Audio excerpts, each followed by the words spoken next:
Hola, soy Elizabeth Wiles y soy ilustradora. Me encantan los paisajes y entornos naturales, pero lo que más disfruto es contar historias. He publicado con Tragaluz Editores, Alfaguara, Calandraca y SM, también con Ediciones El Naranjo y Castillo Macmillan. Busco crear universos a partir de un texto y con mi trabajo generar puentes entre el lector, mis personajes y los cuentos que ilustro. Me gusta jugar con el método científico y aplicarlo al campo narrativo. Experimento una y otra vez con colores, trazos, la prueba y el error, y así voy definiendo mi estética preferida. En mis ilustraciones siempre podrás encontrar plantas y escenarios que resaltan mi interés por los entornos naturales. Para llegar a ello, realizo una profunda investigación de campo y así entiendo qué ofrece cada uno de estos lugares. En este curso de doméstica jugaremos al papel del investigador científico para crear ilustraciones narrativas. Como proyecto final, crearemos 2 ilustraciones con todo lo aprendido, usando diferentes técnicas y trazos que nos ayuden a comunicar.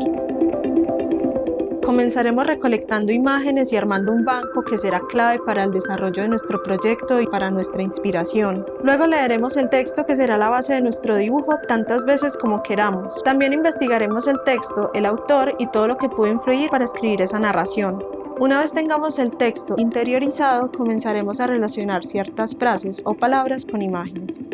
Escogida la imagen, pasaremos a fragmentarla para completar el universo de la misma. Usaremos las figuras retóricas para darle más sentido a tu ilustración. Comenzaremos con un guión ilustrado donde, pensando con planos de cine, le daremos vida al personaje y su contexto. Luego realizaremos el boceto y será la base para nuestra ilustración. Escogeremos la gama cromática teniendo en cuenta el análisis del texto y también la investigación. Después vamos a digitalizar y ajustar la imagen en cuanto a color. Y por último, crearemos una secuencia y la dejamos lista para imprimir. Para tomar este curso deberás tener conocimientos básicos en dibujo, una libreta de bocetos, Photoshop o Procreate. Este curso está dirigido a todo aquel que quiera pensar su oficio como ilustrador desde otra perspectiva.